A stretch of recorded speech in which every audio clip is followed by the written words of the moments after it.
नदियापुर नामक गांव। उसी गांव में एक अनाथ लड़की चंदा अपनी सौतेली माँ पुष्पा और पिता सुखीराम के साथ रहती थी। सुखीराम बहुत ही गरीब था। वो 2 वक्त का खाना बड़ी मुश्किल से जुटा पाता था। एक दिन जब सुखीराम अपने खेतों में काम करने चला जाता है, तब उसकी सौतेली माँ पुष्पा चंदा से कहने लगती है, अरे चंदा, ओ चंदा, तू कब से बर्तन धो रही है? अभी तक तूने सारा काम खत्म नहीं कर पाया। जल्दी कर। जी माँ, बर्तन धो दी, बस अब थोड़ा सा झाड़ू लगाने को रह गया है। कर रही हूँ माँ। अरे मनहूस, जल्दी जल्दी सारा काम खत्म कर। एक तो पैदा होते ही अपनी माँ को खा गई, अब क्या मुझे भी खाएगी?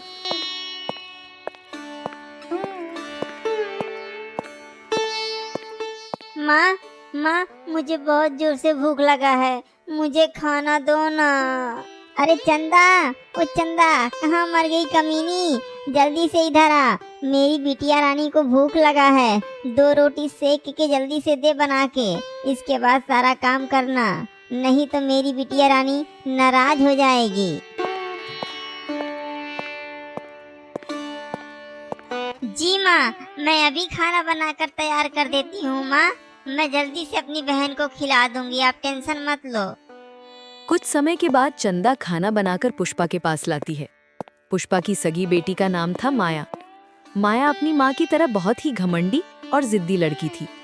वो हमेशा अपनी माँ की तरह चंदा पर रुआब झाड़ती रहती थी। माया बहन, यह खाना खा लो, मैं अभी बनाकर लाई हूँ ताजा तुम्हारे लिए। तभी माया उस खाना को खाने लगती है और थोड़ा नमक ज्यादा होने की वजह से कहने लगती है, अरे माँ, माँ, चंदा ने तो इसमें बहुत ज्यादा नमक डाल दिया है। यह सारा खाना कड़वा लग रहा है, मैं नहीं खाऊंगी माँ। हमें नहीं खाना है ऐसा खाना, चंदा ने खराब कर दिया। इतना सुनते ही पुष्पा गुस्से से भर उठती है। वो थाली में रखा खाना उठाकर उसे चखने लगती है और तेज आवाज में चंदा को डांटने लगती है, चंदा, तुझे खाना बनाने नहीं आता है क्या? इतना नमक कौन डालता है खाने में? हमें तो लगता है तूने जानबूझकर इतना नमक डाला है ताकि हमारी बिटिया रानी खाना ना खा पाए। हाँ कमीनी, कलमुही।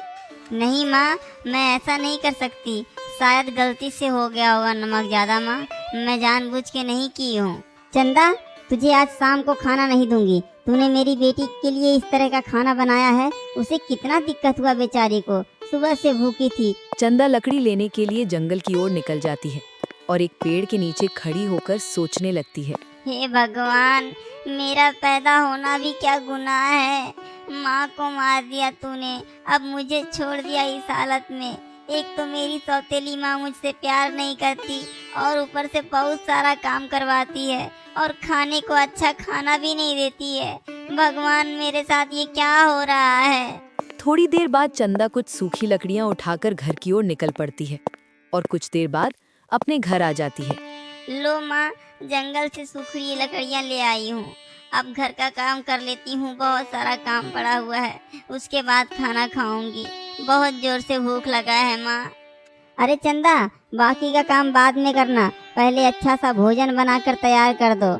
अब की ध्यान रखना, खाने में कोई दिक्कत नहीं होनी चाहिए। जी माँ, आप चिंता मत करिए, अब की कोई दिक्कत नहीं होगी, मैं अच्छा सा खाना बनाऊंगी माँ।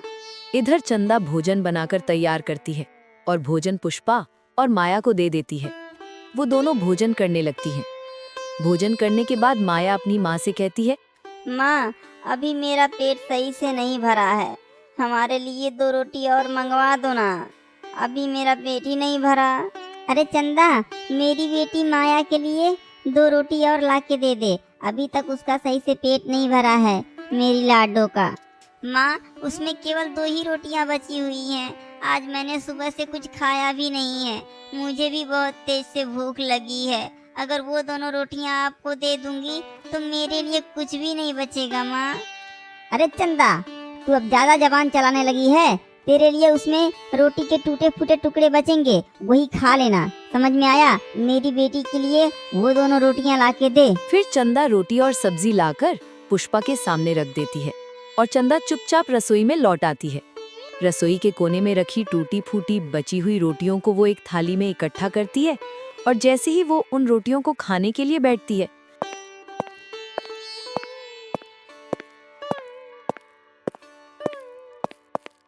वैसे ही द्वार पर एक साधु महाराज आ जाते हैं और कहने लगते हैं, अरे बेटी, हमें खाने के लिए कुछ दे दो। हमने 2 दिनों से कुछ भी नहीं खाया है। अगर आज खाना नहीं मिला तो भूख के मारे हमारे प्राण निकल जाएंगे। बेटी, कुछ खाने के लिए दे दो। इतना सुनकर पुष्पा चंदा से कहती है, अरे चंदा, जरा देख बाहर कौन है। पता नहीं कहाँ कहाँ से भिखारी आ जाते हैं। कुछ तो काम धंधा करते नहीं हैं और फालतू का मांगने चले आते हैं। जैसे ही चंदा बाहर आकर देखती है तो उसे एक बूढ़े बाबा दिखाई देते हैं और बूढ़े बाबा को देखकर चंदा का हृदय दुखी हो जाता है। बाबा रुकिए, मैं अभी आपके लिए खाना लेकर आती हूँ। चंदा जल्दी से अंदर जाती है और अपने हिस्से की बची हुई रोटी लाकर बाबा को देती है। तभी पुष्पा भी चंदा के साथ बाहर आती है और कहती है, अरे वाह, रोटी देने जा रही हो। महारानी को देखो, दान करने चली हैं। अरे देख चंदा, अगर तूने अपने हिस्से की ये 2 रोटी इस बूढ़े आदमी को दी तो तुझे शाम तक खाना नहीं मिलेगा। याद रख, रोटी तू अपने आप खा ले या फिर इस बूढ़े बाबा को दे दे। समझ में आया? शाम तक खाना नहीं मिलेगा तुझे। चंदा पुष्पा की बात को अनसुना करके बाबा से कहती है, बाबा जी, आप इस खाना को खा लीजिए, हमें भूख नहीं लगी है अब। तभी बूढ़े बाबा उस रोटी को खा लेते हैं और खाने के बाद पुष्पा से कहते हैं, बेटी, हम तुझे एक भविष्य की बात बता रहे हैं। तेरी ये जो बेटी है चंदा, बहुत ही ईमानदार है और सच्चे दिल की है, इसलिए इसका भविष्य बहुत ही चमत्कारी है और यह आगे चलकर इस राज्य की महारानी बनेगी। इस राज्य के राजा के साथ शादी होगी। ये महारानी है कल की। इतना कहकर बाबा वहाँ से चला जाता है और पुष्पा अपने मन में सोचने लगती है, अरे यह कैसे हो सकता है? इस राज्य की महारानी तो मेरी बेटी माया को बनना चाहिए, लेकिन यह चंदा कैसे बन सकती है? हम ऐसा बिल्कुल नहीं होने देंगे। इसका विवाह बहुत ही गरीब घर में करेंगे और अपनी बेटी माया का विवाह बहुत ही अमीर घर में करेंगे और देखेंगे यह चंदा कैसे रानी बनती है। अगली सुबह पुष्पा अपने पति से कहने लगती है, अजी सुनिए, अब चंदा बड़ी हो चुकी है, कुछ भी करके इसकी शादी कर दीजिए। हमने एक लड़का देखा है, वह बहुत ही गरीब है, लेकिन इसके लिए सही रहेगा। हमारे पास इतना पैसा नहीं है कि इसका विवाह किसी अमीर घर में कर सकें, समझे? देखो पुष्पा, हम कुछ भी करके अपनी बेटी का विवाह अच्छे घर में करेंगे। भले मेरे पास पैसा नहीं है, हम अपना खेत गिरवी रख देंगे, लेकिन चंदा का विवाह बहुत ही अच्छे और सुखी परिवार में करेंगे। यह आप क्या कह रहे हो? आपके लिए तो दूसरी बेटी माया भी तो है, फिर उसका विवाह भी करना होगा। देखो, ऐसा करिए, इसका विवाह उसी के साथ कर दीजिए, ठीक है? भले से वो गरीब है, लेकिन अच्छा है। फिर कुछ समय के बाद पुष्पा अपनी सौतेली बेटी का विवाह एक बहुत ही गरीब किसान मुरली के साथ करवा देती है। मुरली चंदा को लेकर अपने घर आता है और चंदा से कहता है, देखो चंदा, तुम ऐसा करो, हम तो बहुत गरीब हैं, तुम्हें 2 वक्त का खाना भी नहीं खिला पाएंगे। तुम ऐसा करो, दूसरी जगह शादी कर लो। तुम्हारी माँ है ना, वो सौतेली माँ, उन्होंने ही जानबूझ के हमारे साथ शादी करवाया कि तुम परेशान रहो। अजी, आप क्या कह रहे हैं? आप तो मेरे स्वामी हैं। अब मेरा विवाह आपसे हो चुका है, इसलिए आपके अलावा मैं अगर किसी और को देखती हूँ तो भी गुनाह है। आप ऐसी बातें दोबारा मत करिएगा। लेकिन तुम्हारे घर वालों ने आखिर मेरे साथ ब्याह क्यों किया?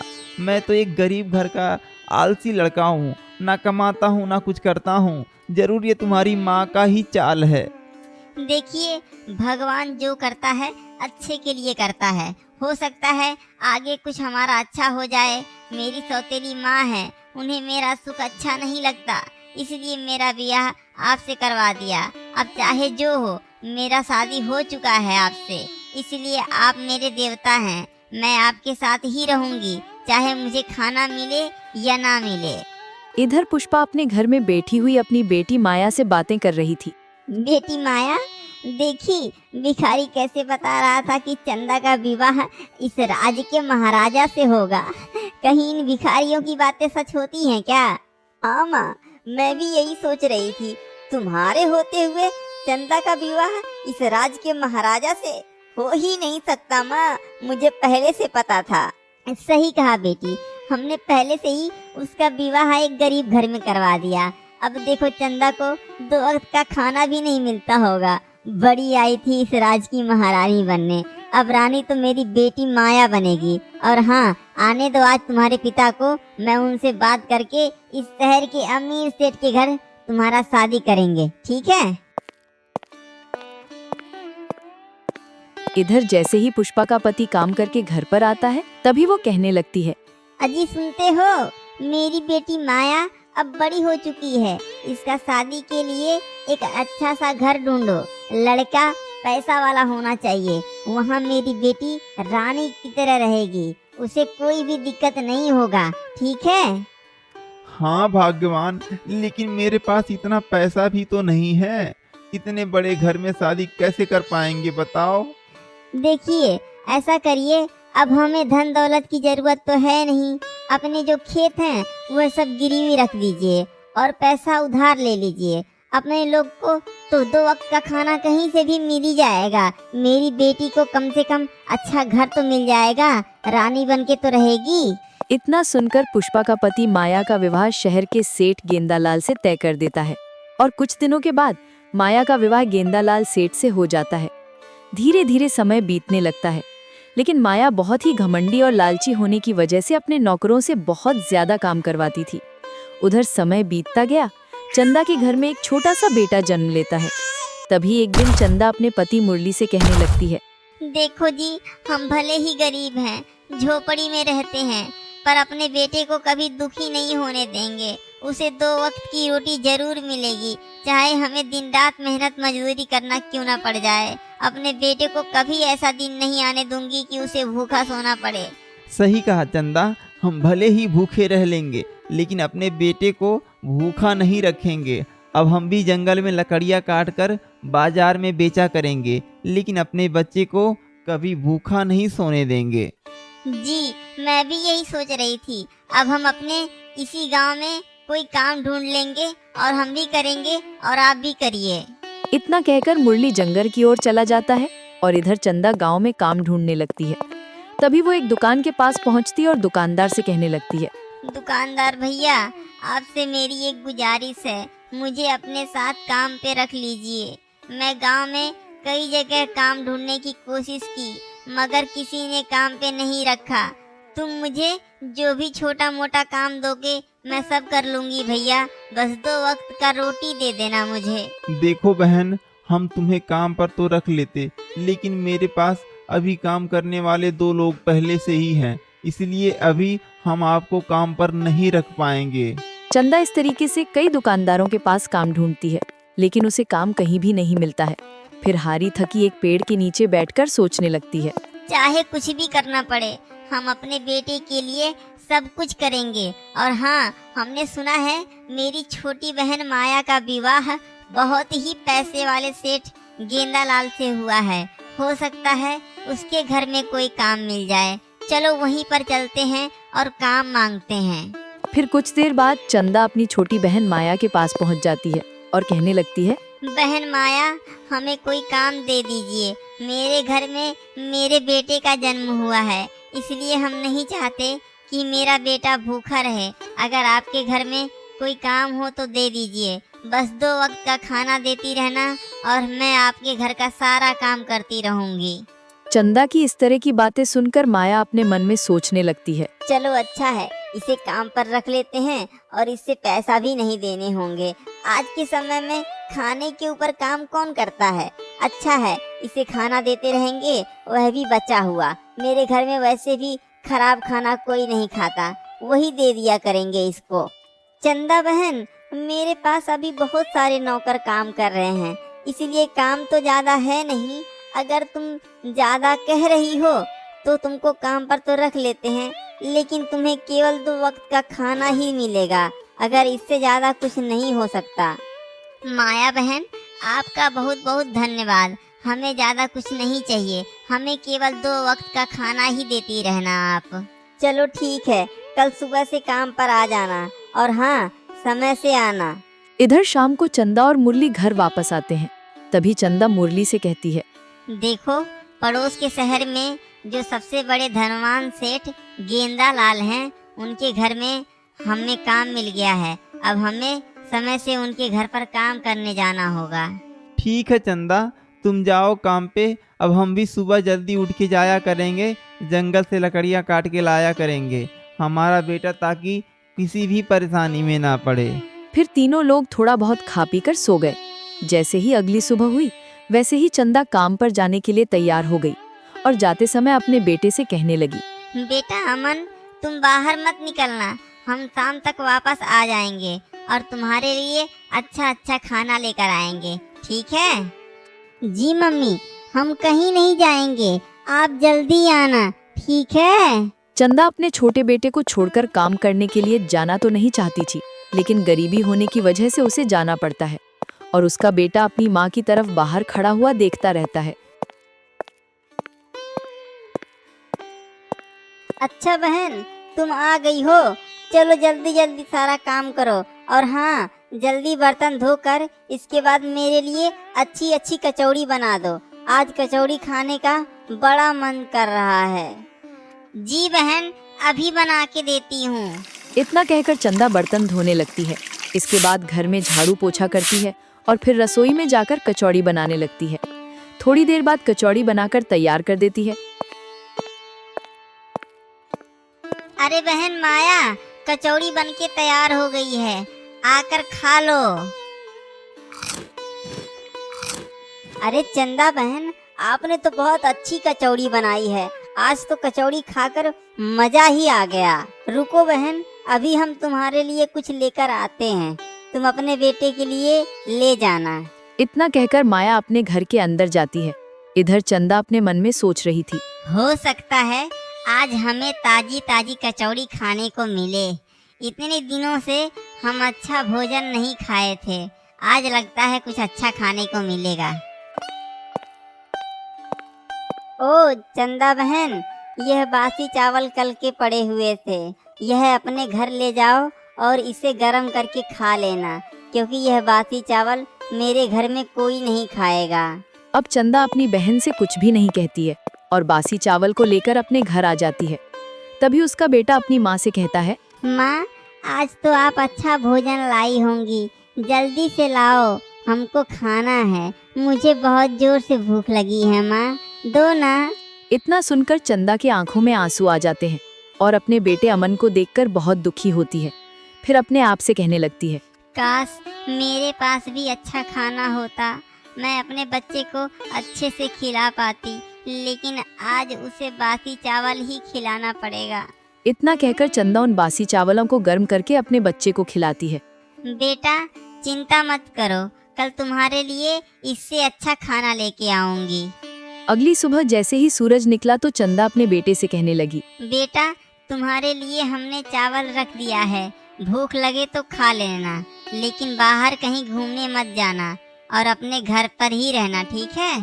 ठीक है मम्मी, मैं बाहर नहीं जाऊंगा, बस आप आज थोड़ा जल्दी आ जाना, कल बहुत लेट हो गया था आपको। ठीक है बेटा, आज हम थोड़ी जल्दी आएंगे और तुम्हारे लिए अच्छा अच्छा खाना लेकर आएंगे, ठीक है? इतना कहकर चंदा काम पर चली जाती है और थोड़ी देर बाद माया के घर आ जाती है। चंदा बहन, आज खीर खाने का बहुत मन कर रहा है, ऐसा करो तुम झाड़ू पोछा करने के बाद हम लोगों के लिए अच्छी सी खीर बना दो, क्योंकि खीर खाने का आज मेरा बहुत मन कर रहा है बहन। फिर चंदा घर का सारा काम करने लगती है, झाड़ू पोछा करती है, बर्तन धोती है और इसके बाद खीर बनाती है और इतनी अच्छी खीर बनती है कि उसकी खुशबू पूरे घर में गूंज जाती है। फिर चंदा अपने मन में सोचने लगती है, शायद आज मेरी बहन माया हमें खीर खाने को जरूर दे, कितने दिनों से हमने खीर नहीं खाया है, अगर खीर भी मिल गई तो थोड़ा अपने बेटे के लिए भी ले जाऊंगी, क्योंकि उसे तो खीर बहुत पसंद है। तभी वहाँ पर माया आ जाती है और चंदा से कहने लगती है, चंदा बहन जल्दी से हमारे लिए खाना लगा दो, क्योंकि आज खीर देखकर हमसे रुका नहीं जा रहा है। तभी चंदा माया के लिए भोजन लगाती है और भोजन करने के बाद माया अपनी बहन चंदा से कहती है, चंदा बहन रुको, तुम्हारे लिए खाने के लिए कुछ लेकर आती हूँ, तुम अपने बच्चे को खिला देना। तभी माया घर के अंदर जाती है। इधर चंदा सोचने लगती है। लगता है मेरी बहन माया आज मुझे खीर जरूर देगी। मेरे लिए ना ही सही तो मेरे बच्चे के लिए थोड़ा खीर तो दे ही देगी, क्योंकि हम उसको काम के बदले पैसे थोड़ी ना लेते हैं, केवल खाना ही तो मांगते हैं, इसलिए आज खीर जरूर ही देगी। चंदा इधर इस तरीके की बातें सोच रही थी, तब तक माया कुछ पोटली में बंधा हुआ सामान लेकर आती है। अरे चंदा बहन, यह लो, बासी कचौड़ी पड़ी हुई थी, ज्यादा बन गई थी और यह बच गई थी, क्योंकि मेरे घर में कोई बासी कचौड़ी खाता ही नहीं है। तुम्हारे लिए यह बिल्कुल सही रहेगा। और हाँ चंदा बहन, कल दीपावली का त्योहार है, इसलिए हमारे घर मिठाइयाँ बहुत ज़्यादा बनाई जाती हैं, इसलिए कल काम पर थोड़ा जल्दी आ जाना। इतना सुनकर चंदा अपने मन में बहुत दुखी होती है और कुछ कह भी नहीं पाती। चुपचाप अपने घर चली जाती है।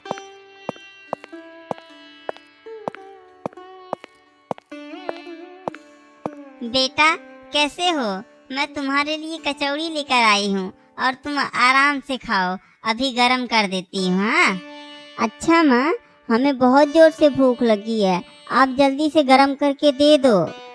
तभी चंदा कचौड़ी को गर्म करके दे देती है और सभी लोग खाना खाकर सो जाते हैं। अगली सुबह जैसे ही चंदा माया के घर काम करने के लिए जाने को तैयार होती है। माँ, आज आप बहुत जल्दी काम पर जा रही हो, क्या बात है? बेटा, आज दीपावली का त्योहार है, इसलिए हमें जल्दी जाना है, क्योंकि वहाँ पर बहुत सारा मिठाई बनाई जाएगी। तो माँ, हमारे लिए भी मिठाई लेकर आना, हमें भी खाना है, क्योंकि बहुत दिनों से हमें कोई मिठाई खाने को नहीं मिला। ठीक है बेटा, आज तो जरूर ही मिठाई मिलेगा, क्योंकि आज दीपावली का त्योहार है, इसलिए बहुत सारी मिठाइयाँ बनाई जाएंगी, तो तुम्हारे लिए जरूर लाऊंगी। ठीक है बेटा? इतना कहकर चंदा धीरे धीरे कदम बढ़ाते हुए माया के घर पहुंचती है।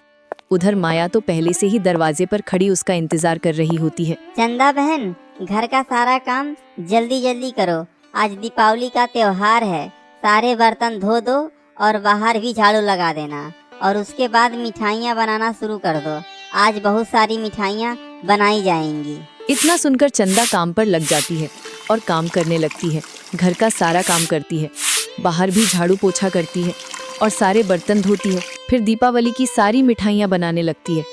कुछ समय बाद बहुत अच्छी अच्छी मिठाइयाँ बनाकर तैयार कर देती है। तभी रसोई में माया आ जाती है।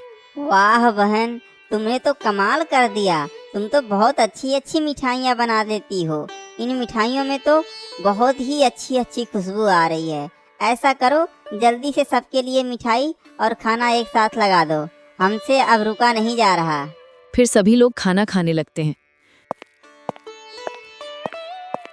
चंदा बहन, थोड़ी देर रुको, हम तुम्हारे लिए कुछ खाने के लिए लेकर आते हैं, अपने बच्चे को खिला देना, उसे बहुत दिनों से मिठाई खाने को नहीं मिला होगा। इतना सुनकर माया के मन में खुशी के लड्डू फूट पड़ते हैं और सोचने लगती है, भगवान इतना निर्दयी थोड़ी ना होता है, आखिर उसे मुझ पर दया आ ही गई। आज मेरी बहन मेरे बच्चे के लिए मिठाइयाँ देगी और हम सब लोग अपनी दिवाली अच्छे से मनाएंगे, क्योंकि मेरे पास इतना पैसा नहीं है कि हम खुद दीपावली मना सकें। इसलिए हो सकता है मेरी बहन मुझ पर दया करके मेरे लिए मिठाइयाँ लेने गई होगी। तभी माया पोटली में कुछ बांध कर लाती है। बहन, इसमें कल की बासी खीर है और बहुत ही मीठी है, इसे अपने बच्चे को खिला देना, क्योंकि मेरे घर में बासी खीर कोई नहीं खाता। वैसे भी आज त्योहार है, तो तुम्हारे लिए मीठा भी हो जाएगा। इतना सुनते ही चंदा के चेहरे पर हल्की मुस्कान आ जाती है। अरे, यह माया तो बहुत ही पत्थर दिल की है, इसके अंदर इंसानियत नाम की कोई चीज नहीं है। आज तो दीपावली का त्योहार था, कम से कम थोड़ी मिठाई दे देती, जिससे मेरा त्योहार और मेरे बच्चे का त्योहार अच्छे से हो जाता। भला हमें कल का बासी खीर दी है, अब इससे कुछ कह भी नहीं सकते, अगर कुछ कहा तो मुझे काम से निकाल देगी। इसीलिए चंदा अपनी बहन से कुछ नहीं कहती है और चुपचाप वो खीर लेकर अपने घर आ जाती है। माँ, आज तो दीपावली है, बहुत अच्छी अच्छी मिठाई लाई होंगी ना आप, जल्दी से निकालो ना, मुझे बहुत जोर से भूख लगी है। माँ, भगवान तू मेरी इतनी परीक्षा क्यों लेता है, कम से कम आज के दिन कुछ मीठा दे देता, मेरे बच्चे का दिल रख लेता। अब अपने बच्चे को क्या बताऊं? इस पोटली में मिठाई नहीं बल्कि कल की बासी खीर है। भगवान तू बहुत निर्दयी है। बेटा, इसमें चावल का हलवा है और यह सभी मिठाइयों से सबसे अच्छा होता है, इसलिए हम तुम्हारे लिए केवल वही लेकर आए हैं। हमने सोचा अपने बेटे को सबसे अच्छा और सबसे मीठा चीज खिलाया जाए, इसलिए मैं तुम्हारे लिए चावल का हलवा लेके आई हूँ। खा लो, बहुत अच्छा लगेगा। हाँ मम्मी, मेरे लिए आप सबसे अच्छा मिठाई लेके आई हो। अच्छा है, मैं चावल का हलवा नहीं खाया हूँ, आज खाऊंगा, बहुत मजा आएगा। मम्मी जल्दी से दो ना। तभी चंदा खीर को गर्म करके दे देती है और सभी लोग खाना खाकर सो जाते हैं। अगली सुबह जैसे ही चंदा माया के घर काम करने के लिए जाने को तैयार होती है, तभी चंदा का पति मुरली अचानक बीमार हो जाता है। उसकी हालत देखकर चंदा घबराकर कहती है, अरे अरे ये क्या हो गया मुरली को? अभी तो बिल्कुल ठीक थे, अचानक तबीयत कैसे बिगड़ गई? अरे नहीं चंदा, तुम चिंता मत करो। तुम केवल अपने बेटे अमन का अच्छे से ख्याल रखो। आगे चलकर यही तुम्हें इस राज्य की रानी बनाएगा और हमें लगता है हम कुछ ही दिन के मेहमान हैं। हमारा कोई आशा नहीं है लग रहा है। अरे अरे पति देव जी, आप ये कैसी बातें कर रहे हो? आपके बिना तो इस दुनिया में मेरा कोई नहीं है। आप चिंता मत करो, हम अभी अपनी बहन के घर जाएंगे और उससे उधार पैसा लेके आएंगे, आपका इलाज करवाएंगे। और बेटा, अपने पापा का अच्छे से ख्याल रखना, तब तक हम पैसा लेकर आते हैं, ठीक है? इतना कहकर चंदा पैसे लेने के लिए अपनी बहन माया के घर चली जाती है। माया बहन, आज मेरे पति देव की बहुत ज़्यादा तबीयत खराब है, इसलिए हमें कुछ पैसों की ज़रूरत है। तुम हमें कुछ पैसा उधार दे दो और थोड़े दिन के बाद हम तुम्हारा सारा पैसा चुका देंगे बहन। आज मुझे पैसे की ज़रूरत है, दे दो। चंदा की बातें सुनकर माया अपने मन में सोचने लगती है, अरे इस चंदा के पास तो कुछ भी नहीं है और ये मेरे पैसे के कैसे वापस देगी? ऐसा करते हैं, कुछ बहाना बना देते हैं। अरे अरे चंदा बहन, इस समय हमारे पास तो एक भी पैसा नहीं है। हमारे पति देव पड़ोस के गांव में हवेली खरीदने गए हुए हैं और वहाँ पे वो अपने हाथों से सारा पैसा लेके गए हुए हैं, इसलिए हम तुम्हारी कोई मदद नहीं कर सकते बहन, माफ करना। इतना सुनकर चंदा बहुत दुखी हो जाती है और अपने मन में सोचने लगती है, भला ये कैसी छोटी बहन है, मेरी जरा सा भी दिल नहीं पसीजता इसका। इस कठिन घड़ी में जब मुझे इसकी सबसे ज़्यादा ज़रूरत थी, तब भी उसने मेरी कोई मदद नहीं की। अब इससे क्या ही उम्मीद रखूं? शायद कम से कम एक बार भोजन मांग कर देखती हूँ, क्या पता खाने के लिए कुछ दे दे। हम तो जैसे भी भूखे रह लेंगे, लेकिन बच्चा वो तो भूखा नहीं रह पाएगा ना। फिर चंदा डरते डरते अपनी बहन माया से कहती है, माया बहन, कम से कम हमें कुछ खाने के लिए दे दो, मेरे बच्चे ने कल से कुछ भी नहीं खाया है। चंदा बहन, देखो हम खाना तो दे देंगे, लेकिन आज का खाना मेरे घर पे भी तुमको ही बनाना पड़ेगा। फिर चंदा ऐसी मजबूर परिस्थिति में जल्दी जल्दी माया का सारा भोजन बनाकर तैयार करती है। चंदा बहन रुको, हम तुम लोगों के लिए कुछ खाने के लिए लेके आते हैं। बहन एक काम करो, ये कल का बचा हुआ लड्डू का चूरा है। तुमको तो पता है मेरे घर पे लोग बासी नहीं खाते हैं, तो ये बचा हुआ है, ये लेके जाओ, अपने बच्चे को खिला देना। और ऐसी हालत में तो आपके पास कुछ भी नहीं है, कम से कम बच्चा यही खा लेगा, लेके जाओ। इतना सुनकर चंदा का दिल और भी टूट जाता है और वो अपने मन में सोचने लगती है, अरे अरे ये तो बहुत ही बेरहम दिल है, इसे मेरे ऊपर तरस नहीं आ रहा है, कम से कम मेरे बच्चे के ऊपर तो आना चाहिए। कम से कम इस गंभीर परिस्थिति में आज तो ताज़ा खाना दे देती, लेकिन आज भी इसने अपना रंग दिखा दिया। इतना सोचकर चंदा अपनी बहन से कुछ नहीं कहती है और चुपचाप अपने घर आ जाती है। चंदा की पूरे गांव में किसी ने भी कोई मदद नहीं की। ये सब सोच सोचकर चंदा फूट फूट कर रोने लगती है और फिर अपने पति से कहती है, पति देव जी, आप चिंता मत करो, हम कुछ भी करेंगे, लेकिन आपका इलाज जरूर करवाएंगे। क्योंकि आपके अलावा मेरा इस दुनिया में और कोई भी नहीं है। अरे भाग्यवान, तुम्हारी मदद तो किसी ने भी नहीं की, तो मेरा इलाज कैसे होगा? ऐसा करो, तुम इस बच्चे को अच्छे से पाल पोस कर बड़ा करो और हमारी चिंता मत करो। हम तो और कुछ ही दिन के मेहमान हैं चंदा। अरे पति देव, आप ऐसी बातें मत करो। भगवान हम गरीबों की मदद जरूर करेगा। इस गांव में इंसान नहीं राक्षस रहते हैं, भला राक्षस लोगों की मदद क्यों करेंगे? एक भगवान ही है जो गरीबों की मदद उनके जरूरत के टाइम पे करता ही करता है। हमने सुना है कि इसी गांव में एक पुराना मंदिर है जहां लोग दान धर्म करते हैं, इसलिए चलिए वहीं पर भीख मांगते हैं। हो सकता है कोई थोड़े बहुत रुपए दे दे तो आप उन पैसों का इलाज करवा लेंगे आपका हम लोग। इतना कहकर चंदा अपने पति मुरली और अपने छोटे बेटे अमन को अपने साथ लेकर उस पुराने खंडहर मंदिर की तरफ चलने लगती है और कुछ देर बाद वो उस मंदिर के पास पहुंच जाती है। बेटा अमन, तुम यहीं पर रुको अपने पिताजी के पास। मैं मंदिर जाके अंदर भगवान के आगे प्रार्थना करके आती हूँ। अब चंदा मंदिर के अंदर चली जाती है और अपने दुखों को देखकर फूट फूट कर रोती है और भगवान से कहती है, मुझे पता है भगवान, ये बीमारी मेरे पति को कैसे हुई है। मेरी बहन मेरे लिए रोज बासी खाना देती है और बासी खाना खाने से ही मेरे पति को ये बीमारी हुई है। भला यह सब हमारी गरीबी की वजह से ही तो हुआ है। इसलिए मेरी बहन माया ने जो बासी लड्डू मुझे दिए हैं, अब हम आपको वही लड्डू खिलाएंगे और वही बासी लड्डू आप खाओ। आप बताओ कि कैसा लगता है? आप खाओगे तभी पता चलेगा ना कि गरीब की परिस्थिति और उनकी हालत कैसी कैसी चीजें दिखाती है उन्हें। मंदिर के देवता चंदा की ऐसी बातें सुनकर कुछ अजीब तरह की रोशनी बिखेरते हैं।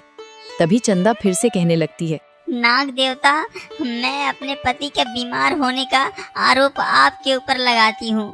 अगर आपने हमें गरीबी नहीं दी होती तो आज मेरे पति बीमार नहीं हुए होते।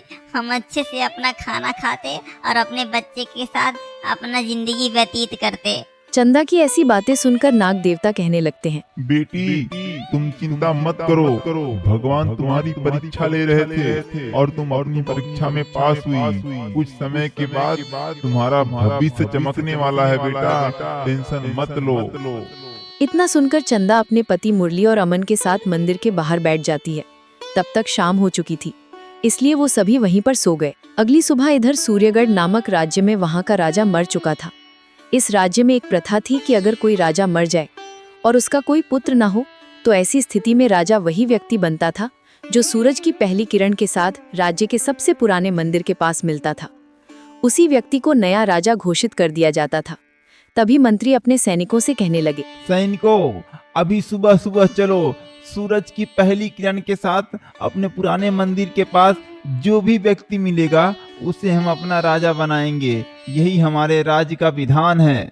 इतना कहकर मंत्री अपने सैनिकों के साथ उस मंदिर के पास आ जाते हैं जहां पर चंदा अपने पति मुरली और अमन के साथ बैठी हुई थी, क्योंकि चंदा उस मंदिर के पास भीख मांगने के लिए आई थी। फिर सैनिक उन सबको पकड़ लेते हैं। तभी चंदा उन्हीं सैनिकों को देखकर कहने लगती है, अरे अरे, आप लोग कौन हो और हमें क्यों पकड़ रहे हो? हमने तो कोई गलती नहीं की है, छोड़ दो हमें, दया करो। एक तो मेरा पति पहले से बीमार है और आप मेरा बच्चा 2 दिन से भूखा है और आप लोग मुझे परेशान कर रहे हो। सिर्फ रोटी के टुकड़े के लिए यहाँ आए थे और हमने कोई गलती नहीं की है।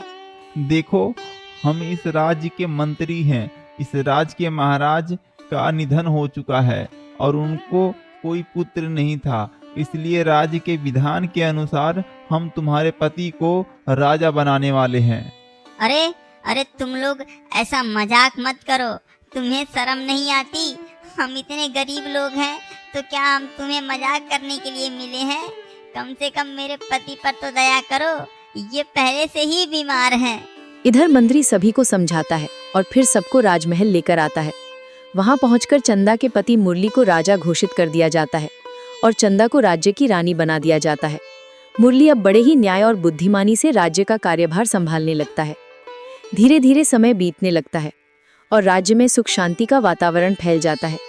इसी बीच एक दिन माया अपने घर में अपने पति से कहने लगती है, सुनो जी, मेरी बहन चंदा अब काम पर क्यों नहीं आती है? क्या हुआ? मुझे लगता है मैंने उस दिन उसकी मदद नहीं की, इसलिए वो हमसे नाराज हो गई है। अरे अरे तुम्हें पता भी है कुछ? तुम्हारी बहन चंदा अब रानी बन चुकी है और उसका पति मुरली राजा बन चुका है, इसलिए वह अब तुम्हारे घर पर काम करने के लिए नहीं आती। तुम्हें कुछ पता रहता है कि नहीं?